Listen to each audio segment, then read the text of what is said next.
The White House is providing reassurances that dealers won't lose money. That could happen based on the Cash for Clunkers rules, which says dealers are required to give qualifying cars, whatever, that are qualifying buyers at $3,500 or $4,500 discounts, and then apply to the government for reimbursement. Yeah, no, so there's the problem, because the car dealerships are already having a hard time. And the fine print says 1,000. It says if you qualify, $3,500 to $4,500. If you qualify, it can be as little as 1,000. Oh, interesting. To make matters worse, dealers are required to permanently disable the engine of clunker trade-ins before they can apply to the government for repayment. They didn't run. I mean, most of them were bought for, they said a ungodly amount were bought for $50. They didn't run. They just rolled. Well, here they have to disable the engines anyway. Yeah. So it said if payment is denied, the dealer is out the advanced discount and has a car with a ruined engine that can't be resold. Yeah. And they said they're denying, they said that some of the people have tried 10 times, some of the dealers have tried as many as 10 times to get the money, and they're not. Are you serious? That's right. $180 million more was spent than was supposed to have been spent. You know, I can spend that much, and it doesn't even have to all be administrative costs. Well, I mean, they could have bought all the cruddy cars and given them to people for that kind of money. I mean, okay. That is ridiculous. Okay. Yeah, that's true. You could have bought 22,000 cars. 22,000 cars. Okay, say we multiply this by the 22 million by 4. You could have given 22,000 people the cars and still had $990 million left. You could have given them the cars free. So anyway, the Cash for Clunkers. Now that program, that sounds like a total disaster. Yeah, they're using it. I mean, the press. I mean, I saw the people on the left last night that actually. Okay, it's not the younger guys. They can't do mathematics. The older ones, though, they sit there and figure it out.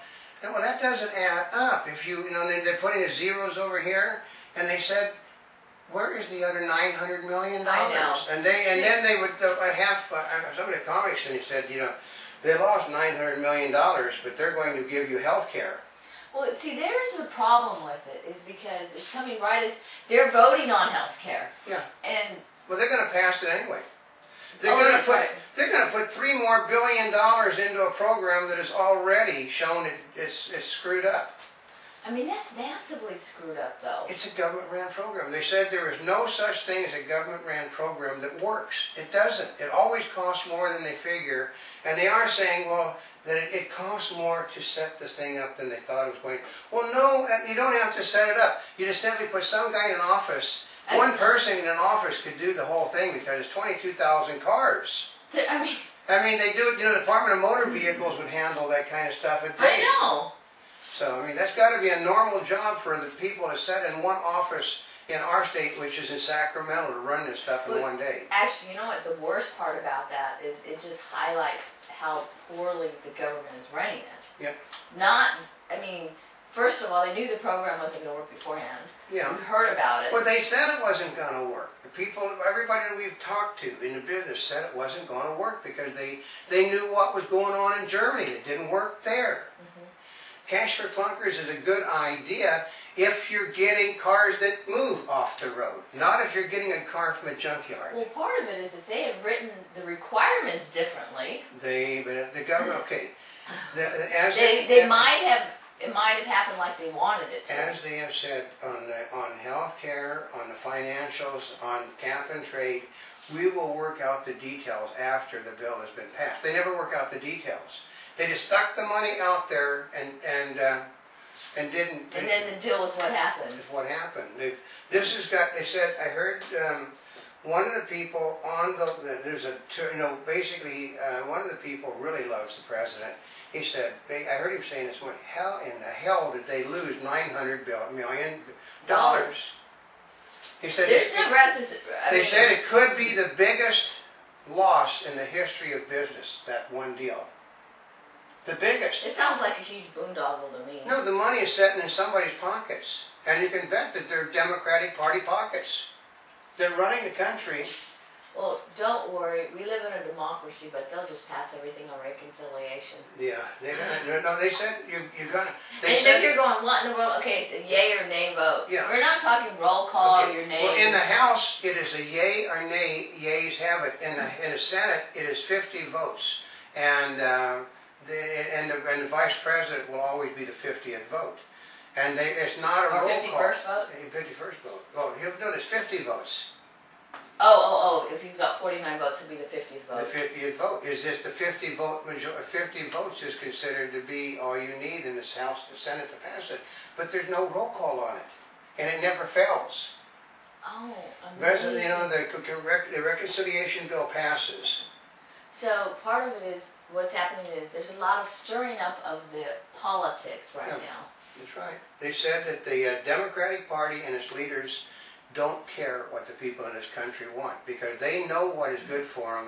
We heard them say it last night that it may not. Okay, the health care thing isn't even going to go in until after the next election. It won't even start till after the next election.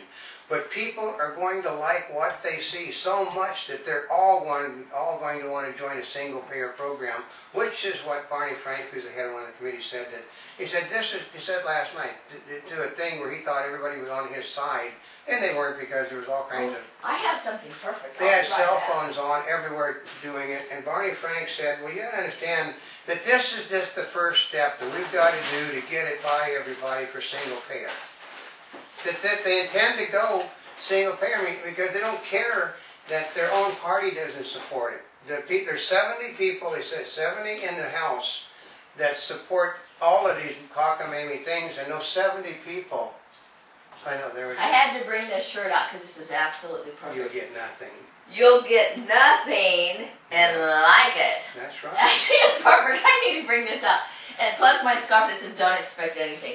But this is from Used Clothing, which is you'll get nothing and... I know. This is the biggest, they said, I guess one of the people over on CNN said this is the biggest disaster in the history of our government. The biggest disaster. Oh gosh. And, CNN's on the left side. And this was just a simple... that was a simple program. Simple. I mean, basically you could have given it to a high school economics class and they could have ran it. They do it all the time. They sit there and play with the stock, I mean, we're talking, was it 60 years ago and I was in school. I mean, that's not a difficult problem. I mean... We didn't have calculators. We were doing it on a piece of paper, running businesses on paper in the economic class. Then we went to college, at least we had calculators. I mean, it wasn't those things that you push the little, it wasn't an abacus, it was a real calculator. They were sort of big, but we would sit there and run this, buying stock, selling stock, running businesses. And if you lost money, you failed the course. Well, guess what? Yeah, they failed. They failed big time. They failed big time, and they're going to give it $3 more billion to see it. Look at the rate they're going, and so you'll sell 100,000 cars. Well, that's true. You're going to get 100. Actually, you could just pay for all the cars with the rate they're going. That's right. Like we said. But you can go. They're going to get a lot of cars. That basically, they'll have to rewrite the legislation, which they're not going to get any. Okay, they said. I heard it a few minutes ago. They're not going to be able to rewrite the legislation. So, because they said if they rewrite the legislation, I heard one of the Democrats say, well, if we take the time to rewrite the legislation, it won't get passed. And it's too important that we don't get the money out there. Yeah. Well, remember, you'll get nothing and like it. Can you imagine, putting $3 more billion with the same standards as before, where you can bring in a car that's been in an auto accident? Yeah, but part of it is they have to disable the engines anyway. Remember the cash for Clunkers? That's right. So, but they're disabled to begin with. I saw them last night. Polly, they showed one guy, okay. Hey, actually, they save money because if they take in a car that's already disabled, they don't have to pay to disable it. That's right, but that isn't the point. They wanted to get running cars off the road that were... Okay, this was the left's idea to get people out of gas guzzlers into green cars.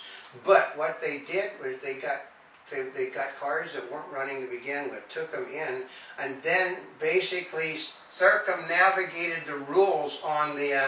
They didn't buy American for the most part, and they did buy you know, they did buy the cheap versions of the powerful 8-cylinder cars that we're selling over here. They get, you know, okay, so they don't get 37.